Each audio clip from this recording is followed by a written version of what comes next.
Moikka!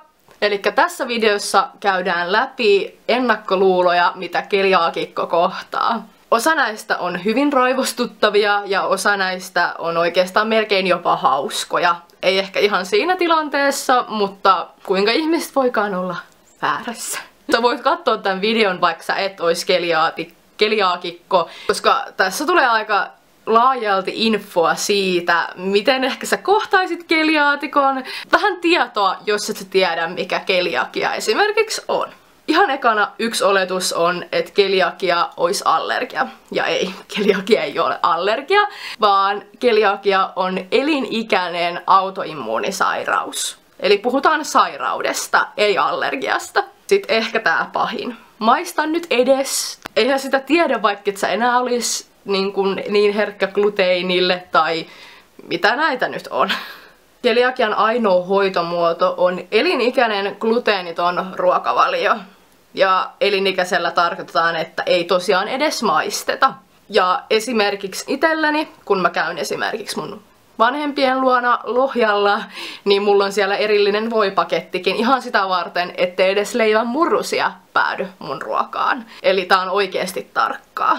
Ihan jo se pieni leivän murunen aiheuttaa tulehduksen ohutsuolessa. Käytännössä ne oireet on ihan henkilökohtaisia, jollain saattaa olla jopa viikon oksennusta ja ripulia. Okei, mulla ei ole onneksi niin pahaa, että mulla on ihan väsymystä, kurkkukipua, jne. Mulla on suht pieniä oireita, mutta ne kuitenkin hallitsee sen verran mun elämää, että jos mä tiedän, että mä oon saanut gluteenia jostain vahingossa, niin en mä ihan hirveästi mitään pariin päivään suunnittele, että sit ollaan ihan vaan kotona. Että se olo sen jälkeen on sen verran vedoton, että sitten tää on mun mielestä aika hauska. Eli etenkin vähän vanhemmat ihmiset helposti olettaa näin. Ja sen takia sanon, että etenkin ehkä vähän vanhemmat ihmiset, tää on ihan vaan mun omaa kokemusta. Koska musta tuntuu, että keliakiaa on alettu enemmän diagnosoimaan vasta nyt niin kun lähiaikoina. Elikkä ennakkoluulo, niin sähän et pysty siis juomaan maitoa. Ja keliakia ei liity millään tapaa maitoon, ei millään tapaa.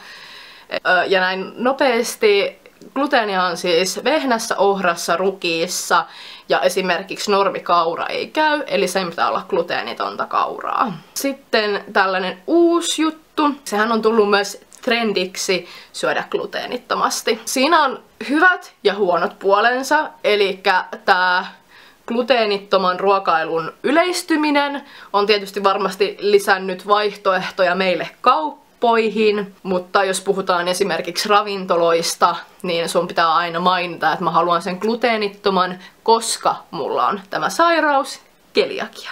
Jotkut ravintolat valmistaa gluteenittomia ruokia, mutta ne ei voi takaa, että ne olisi täysin gluteenittomia. Mullakin on monesti tullut ravintolassa vastaan, että joo, heillä on gluteeniton tuote, mutta he esimerkiksi paistaa pizzan niin samassa uunissa muiden pizzojen kanssa ilman mitään alusia.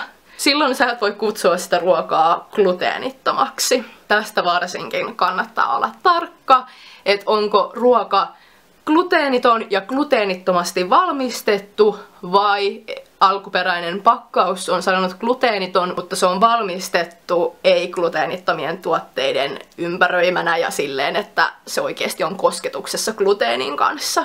Mun ravintoloissa syöminen on vähentynyt ihan sikana, koska mä oon huomannut, että esimerkiksi silloin kun mä olin töissä ja kävin melkein joka päivä lounastamassa, niin puolilla ravintoloista ei ole hajuakaan, kuinka tarkkaa sen gluteenittomuuden pitää olla. Itse, jos käyn ravintolassa syömässä, käyn vain isoissa ketjuissa, koska niillä usein on tosi tarkat ne gluteenittomuusvaatimukset ja tiedot. Ja sitten tällainen hauska fakta, mitä ehkä sä et tuu miettineeksi, jos ei sulla ole keliakiaa. Eli gluteenia voi oikeasti olla jopa pakastevihanneksissa. Tosi usein esimerkiksi karriruokakermassa on vehnää. Nämä on tällaisia, että oikeastaan aina kun ostaa jotain uutta tuotetta, on pakko tarkistaa tuoteselostukset. Jos sä näet kaupassa jonkun, joka syynää tuoteselostuksia, niin sillä voi todennäköisesti olla keliakia. Sitten vähättely. Onko se nyt niin tarkkaa? Miksi sä oot noin hankala? Et sä kuole, jos sä kerran syöt? Tätä listaa voisi jatkaa loputtomiin. Vähättely on ehkä yleisin, mitä keliaakikko kohtaa. Voin varmaan jokaisen keliaakikon puolesta sanoa, että ei me olla kyllä tahalleen hankalia, me ei voida tälle yhtään mitään. Ja ihan mielellään me syötäisiin ihan samaa ruokaa varmasti kuin muutkin, mutta no can do, ei pysty. Se vain on meidän kohtalomme. Eipä sille voi mitään. Sitten myös kohtaa näitä. Eikö se ole ihan hirveätä syödä gluteenitonta? Eihän noi maistu yhtään millekään. Ihan hirveätä pahvia, kuivaa. Miten sä pystyt? Mä en ikinä pystyisi itse elää ilman pullaa. Silloin kun mä sain tämän diagnoosin, niin kyllä mulla tommosia pikkumörköjä pääsi päähän, että miten näin voi elää. Mut hyvin näin voi elää. Ainoa mikä miinus tässä tietysti on, niin gluteeniton on ihan hirveän paljon kalliimpaa. Ihan esimerkkinä mun korvike ruisleipä maksaa 4 euroa 3 kappaletta, ja mitä nyt viimeksi katoin kaupasta, niin normaali ruisleipäpaketti about saman kokoinen maksaa noin 40 senttiä. Niin siinä on 10-kertainen ero.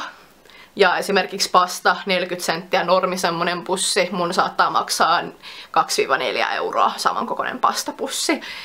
Niin kyllä se pistää miettimään, että mitä sitä syö. Et nytkin mulla on tullut paljon enemmän syötyä riisiä, mutta itsessään ruuassa on tietysti tosi pahojakin gluteenittomia tuotteita, myönnän. Niin kuin minun mielestäni. Mutta tosiaan on niitäkin vaihtoehtoja, mitkä oikeasti maistuu hyvälle. Ja monesti mun on pakko melkein mainostaakin. Kun mä syötän myös mun läheisille gluteenitonta ruokaa mun seurassa, niin mun on aina pakko mainita, että hei muista, että tää muuten on gluteeniton ja eiks ookin muuten hyvää. Ja kyllä mä sen myönnän, että monissa tuotteissa aluksi oli totuttelemista. Mutta esimerkiksi en mä muista kunnolla, miltä normaali pizza maistuu. Moni tämmönen asia unohtuu aika nopeasti ja sit sitä vaan on silleen, että no tää on tää mun vaihtoehto ja tää maistuu tältä. Eipä ne siis silleen, että on totta kai niin kuin ihan normaalissakin tuotteissa on ne huonomman makuset ja sitten on ne paremman makuset. Tää on ehkä raskain ennakkoluulo. Monet olettaa, että jos on esimerkiksi mietitään tämmönen ruokaisasalaatti ja siellä on pastaa. Hei, sä voit syödä tätä, kunhan saatat vaan noi pastat tuolta pois. En mä voi. Tässä on vähän sama kuin siinä aikaisemmassa. Jos on ollut kosketuksessa gluteenin kanssa, niin se on jo riittävä sille, että mä en pysty sitä syömään. Ja se valitettavasti on niin. Tietysti se olisi ihanaa, jos ei se olisi, mutta sitä mä en ole päättänyt, eikä kukaan muukaan, ketä keliakiaa sairastaa, ja niin se vaan on. Eli jos mikä tahansa on ollut gluteenin kanssa kosketuksessa, niin se käytännössä on saastunutta ruokaa. Kyllä se kosketuksessa oleminen aiheuttaa jo sen tulehdustilan, vaikka sitä itse gluteenillista tuotetta ei söisi. Niin kuin mä oon tässä sanonut, niin keliakia ei oikeesti ole paha. Se on ihan ok. Sen kanssa pystyy elämään. Ainoa mitä se oikeastaan rajoittaa on se, että jos sä haluat syödä samoin miten muut, niin sä joudut maksaa siitä paljon enemmän. Ja voisinkin tähän lisätä, että hallitus, herätys. Keliaakikko mun mielestä ansaitsee sen tuen, mikä sieltä vietiin muutama vuosi sitten pois. Jos mietitään, että leipä maksaa 10-kertaisesti, vaikka mäkin olen vähentänyt leivän syöntiä, niin mun mielestä jokaisella on oikeus syödä sitä, mitä haluaa tai mitä pystyy. Sitten infona 70 000 suomalaista sairastaa keliakiaa tietämättään. Jos sulla on pitkittynyttä väsymystä tai oikeastaan mitä vaan, mihin ei löydy selitystä, niin keliakia kannattaa poissulkea, koska ne oireet voi olla niin laajoja tai jopa oireettomia. Se kannattaa tutkia, jos sulla on epäilystä, että sulla voisi olla keliakia, koska se tosiaan hoitamattomana tekee tuhoja sun elimistössä. Tässä oli vähän infoa, millaisia ennakkoluuloja ja asenteita keliaakikko kohtaa. Toivottavasti sä sait itsellesi tästä jotain infoa käteen. Tai jos sä oot keliaakikko, niin sä voit linkata tän sun jollekin tuttavalle ja olla silleen, että katsopas toi ennen sun ennakkoluuloja.